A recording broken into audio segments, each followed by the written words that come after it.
साथ में अगर हम थोड़ा-सा निगाह डालें इस बात पे कि सोने के बाज़ार में काफ़ी तेज़ी है, वहाँ भी रिकॉर्ड स्तर दिख रहे हैं। $2500 से काफ़ी ऊपर निकल गया है सोने का भाव अंतर्राष्ट्रीय बाज़ार में। तो इस तेज़ी का फ़ायदा एक निवेशक किस तरह से उठाए? वो डायरेक्टली सोने में निवेश करके उठाए या इससे संबंधित, इससे रिलेटेड जो शेयर हैं बाज़ार में वहाँ पर फ़ोकस करे, इक्विटी में गोल्ड रिलेटेड थीम लेकर के चले या सीधे-सीधे सोने में पैसा लगाए? ये सोने में पैसा लगाने का अपना अलग चार्म है, वो करना चाहिए। सोने के तरफ रुझान आज के दिन दुनिया में पॉजिटिव है। जियोपॉलिटिकल रिस्क हाई है। एक तरीके से सोचे तो सोना पुराने जमाने का बिटकॉइन है। तो जब रेट कट आते हैं, डॉलर वीकन होने की बातें होती हैं,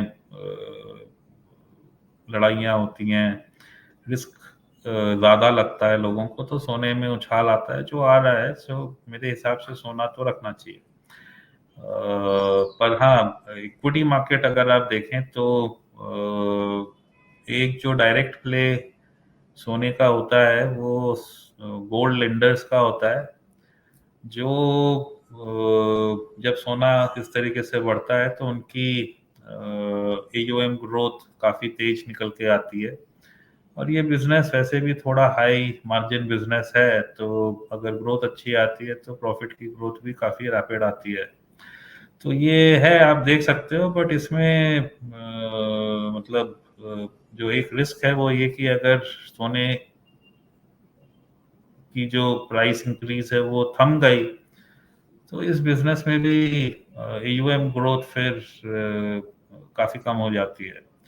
तो बड़ा कोरिलेटेड सा बिजनेस है ना। Jewellers is the other way कि वो गोल्ड का काम करते हैं, पर वहां पे मुझे नहीं लगता कि कोई डायरेक्ट प्ले है, एक्सेप्ट कि जो ज्वेलर्स के फ्रेंचाइजीज हो सकते हैं, वो लिस्टेड कंपनी में नहीं है, बट ज्वेलर्स के फ्रेंचाइजीज जो हो सकते हैं, उनका जो माल दुकान में है उसकी कीमत वो अनहेज्ड होते हैं, तो उनकी कीमत में बढ़ोतरी होती है। सो दे में बी जस्ट फीलिंग बेटर। पर धंधे में ऐसा कुछ नहीं है। इतना जरूर है कि जैसे जब अपनी रेट कटी थी बजट में, तो उसके बाद एक कट आ गया था प्राइसेस में 9% का।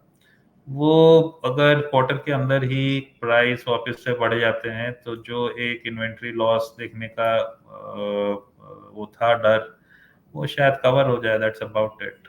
ज्वेलर्स मेरे हिसाब से direct play on gold prices नहीं है। जो जो गोल्ड जी। लेंडर्स हैं वो हैं, बट वो दो तीन चार कंपनियां ही हैं। वेरी वेरी जी। निश, it is all like one vertical risk.